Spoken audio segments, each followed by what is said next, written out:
My God, I hate drugs. Welcome back sa ating YouTube channel, mga kaidolo ko. May tanong ako sa inyo, nararapat bang imbestigahan si dating Pangulong Rodrigo Roa Duterte dahil sa kanyang war on drugs nung kapanahunan niya? Or magpasalamat pa tayo sa kanya dahil nilinis niya ang ating bansa? Napakalungkot po kasi isipin, mga kaidolo ko. Kung sino pa yung namumuno ng totoo, may malasakit sa sambayan ng Pilipino, tunay na nagmamahal sa bansang Pilipinas. Ngayon, binaliktad pa ang sitwasyon, mga kaidolo ko. Pinaimbestigahan pa siya ngayon. At ginigipit sila, lahat ng Duterte. At sana, hiling natin, sa susunod na eleksyon, sana hindi natin sila iiwan, mga kaidolo ko. Sila pa rin yung dadalhin natin. Dahil ramdam natin, sa puso't isipan natin, na kung sino yung tunay na namumuno. May malasakit sa bansa, may malasakit sa kapwa-tao. Walang iba kundi yung mga Duterte. Pinangunahan na ni former President Rodrigo Roa Duterte. Tara, mga kaidolo ko, samahan niyo akong balikan ang mga nagawang maganda ni dating Pangulong Rodrigo Roa Duterte. Kung nararapat ba siyang imbestigahan or pasalamatan na lang sana. Tara!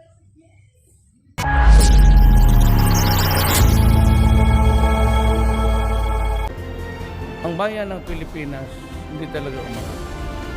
Para sa runway tayo, full blast na, bomba na ng ayaw talagang umangat. One, corruption sa gobyerno. Itama naman dito pati mga polis, pati mga baramangkita. Paano tayo angat? Paano tayo angat ito kung ganito ang buhay natin? That I am committed to stop drugs before I go out.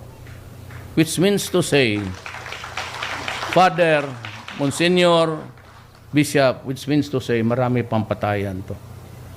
Kasi lumalaban talaga yan. Matapos sa madugong anti-drug operation sa mga bahay ng pamilya Paruhinog sa Ozamis City, pinupuna ng ilang mambabatas kung paano isinagawa ang raid. 15 ang napatay sa raid, kabilang na si Ozamis City Mayor Reynaldo Paruhinog Sr. Naniniwala ang Malacanang na walang mali sa operasyon. Walang kuha ng CCTV dahil pinutol ng mga pulis ang mga kable. Pero lumabas na isang cellphone video kung saan makikita si Vice Mayor Nova Princess Paruhinog na tila may isinubo habang isinasagawa ang raid ng mga pulis. Live mula sa Ozamis City, may report si Rida Reyes. Rida? Yes, Maris, kung ang Ozamis City Police ang tatanungin, lehitimo nga raw itong isinagawa nilang raid kung saan umabot sa 15 katao ang namatay, kabilang na si Mayor Reynaldo Paruhinog. Pero para naman doon sa ibang mga residente rito na mismong nakasaksi doon sa nangyaring raid, maituturing daw na isang massacre ang nangyari. Kuha ito sa cellphone habang nire-raid ang bahay ni Ozamis City Vice Mayor Nova Princess Paruhinog alas 2 na madaling araw kahapon. Maya-maya may nakuhang isang supot ng puting pulbos sa isang drawer. Wala man na. Wala man na. Dinuang naman na.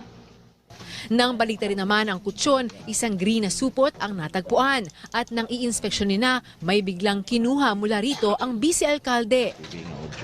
Oh, kuha na yung picture. Wala na ilabot. Kaya dili na kuhan.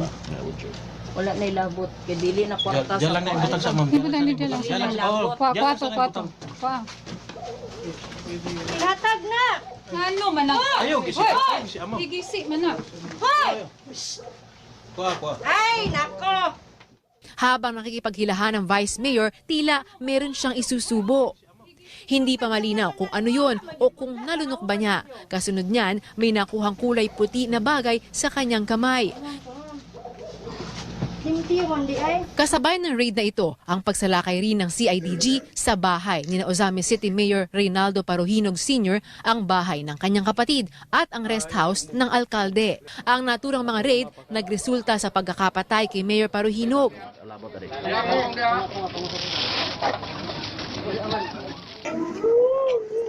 kanyang misis na si Susan, ang kapatid ng alkalde na si Octavio Paruhinog at 12 iba pa. Maliban kay Vice Mayor Nova Princess Paruhinog, inaresto rin ang kapatid niyang si Reynaldo Jr. Paliwanag ni Osamis Police Chief Jovi Espenido, maghahain lang sana sila noon ng search warrant para sa illegal possession of firearms and ammunition. Pero bago pa man daw ito maisilbi, mobile kami.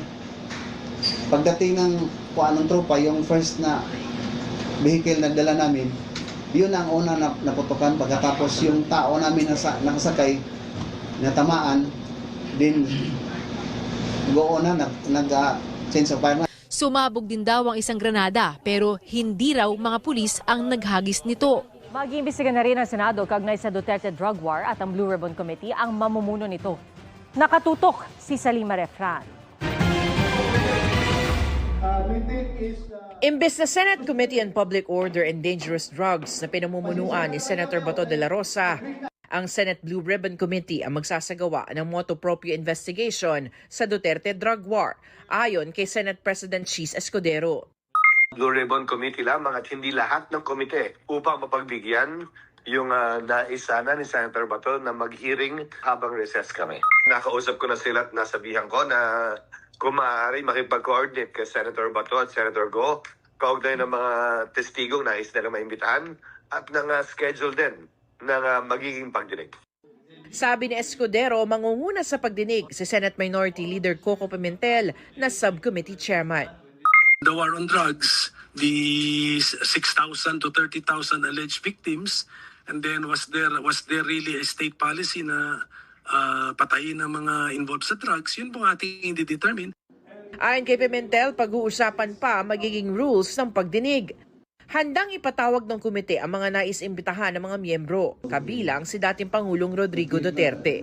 Irerespeto raw nila ang pagdalo at pakikibahagi ni De la Rosa at Senator Bongo.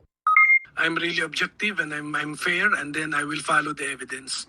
Hindi ko haluan ng politika to. So, ebidensya lang po tayo. Gumugulong na rin ang joint investigation ng Department of Justice, NBI at PNP-CIDG sa mga pagpatay sa Duterte Drug War.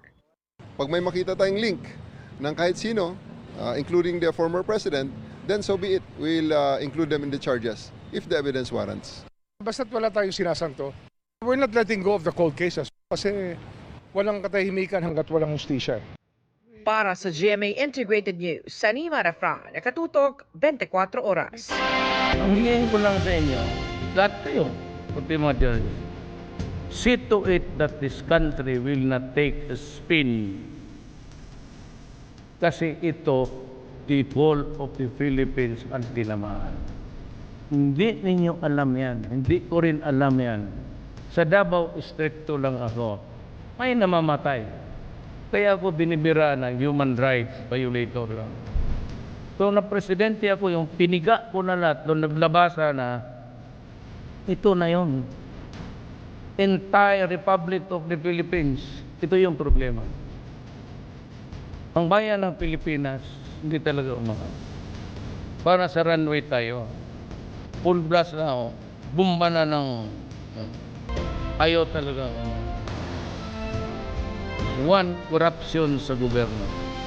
Tama naman dito pati mga polis, pati mga baramangkit. Paano tayo angat? Paano tayo angat ito tagal kung ganito ang buhay natin?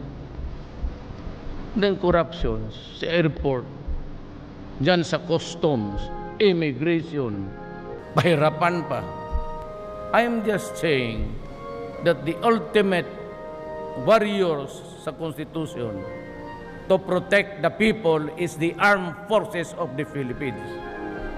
So bahala na kayo kung ano ninyong isipin ninyo ito kung walang tao to solve. Inyo yan. Sa Constitution is to preserve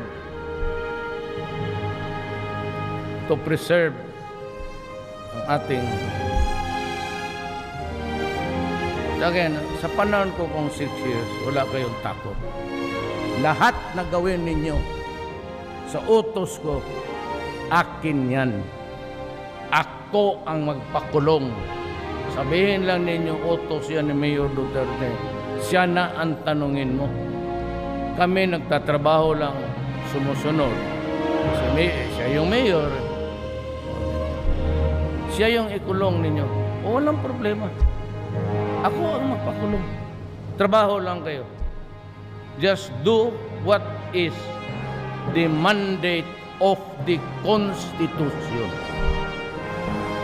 At ako na ang bahala dito. I will protect you. I will not allow one policeman or one military to go to jail for doing his duty.